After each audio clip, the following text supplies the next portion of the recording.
तुलसी विवाह के बारे में कई सारी कहानियां हैं। एक बार शिव ने अपने तेज को समुद्र में फेंक दिया था।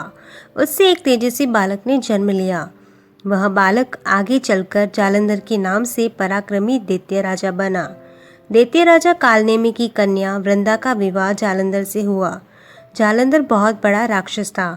अपनी सत्ता के चूर के कारण उसने माता लक्ष्मी को पाने की इच्छा से युद्ध किया, लेकिन वह राक्षस समुद्र से उत्पन्न हुआ था। इसीलिए माता लक्ष्मी ने उसे अपना भाई बना लिया। वह से हारकर वह देवी पार्वती की पाने की लालसा से कैलाश पर्वत पर गया। वहाँ राक्षस भोलेनाथ का ही रूप धारण कर माता पार्वती के पास गया, लेकिन माँ ने अपने योग बल से उसे तुरंत पहचान लिया और वहाँ से चली गई। देवी पार्वती क्रोध में होकर सारा हाल भगवान विष्णु को सुनाया। जालंधर की पत्नी वृंदा पतिव्रता स्त्री थी। उसी के पतिव्रत धर्म की शक्ति से वह राक्षस न तो मारा जा सकता था और न ही पराजित हो सकता था।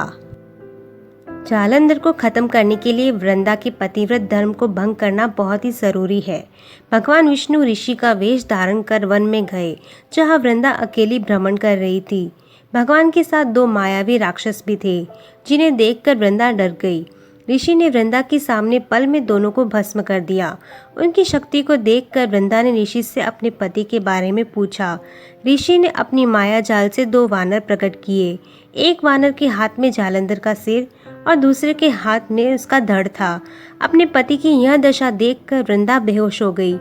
होश में आने पर ऋषि से विनती की और पति को जीवित करने के लिए कहा। भगवान ने जालंधर का सिर धड़ से जोड़ दिया, लेकिन खुद भी उसी शरीर में प्रवेश कर गए।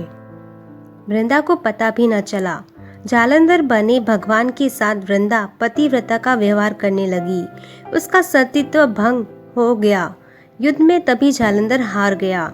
सारी लीला का जब वृंदा को पता चला, उसने क्रोध में आकर भगवान विष्णु को हृदयहीन शिला होने का श्राप दिया। अपने भक्त के श्राप को भगवान विष्णु ने स्वीकार किया और शालिग्राम पत्थर बन गए। सृष्टि के पालनकर्ता के पत्थर बन जाने से ब्रह्मांड में असंतुलन छा गया। यह देखकर सभी देवी देवताओं ने वृंदा से प्रार्थना की, भगवान विष्णु को श्राप मुक्त करे। वृंदा ने भगवान को श्राप मुक्त कर दिया, स्वयं आत्मदाह भी कर लिया। वृंदा भस्म हो गई और वहाँ तुलसी का पौधा उगा। भगवान विष्णु ने वृंदा से कहा, हे वृंदा, तुम अपने सतीत्व के कारण मुझे लक्ष्मी से भी अधिक प्रिय हो गई हो। अब तुम तुलसी के रूप में सदा मेरे साथ रहोगी।